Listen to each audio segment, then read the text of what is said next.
ধান না হলে সারা বছর খাবো কি? আমাদের কি আর কিনে খাওয়ার ক্ষমতা আছে? কদিন ধরে বৃষ্টি হচ্ছে। পুরুষটা আমার কদিন আগে ধান গাছ লাগিয়েছে, সব ধান গাছ এই জলে ভেসে গেছে। আমাদের কি আর নতুন করে ধান গাছ কেনার ক্ষমতা আছে?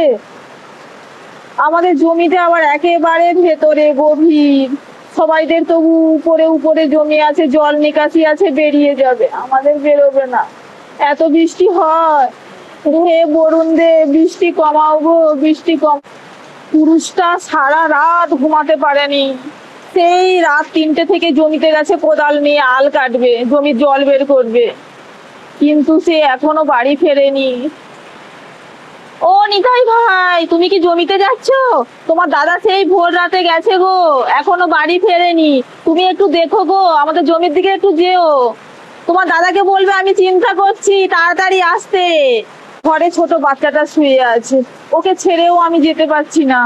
কি যে করি, বাড়িতেও ভাল লাগছে না। এই দেখো আমাদের ঘর থেকে ফুটো ফাটা থেকে জল ঝরে পড়ছে, ঘরে একটু বসতেও পারছি না, কিছু না। ও ভাল লাগে না এরকম ভাবে বৃষ্টি হয়।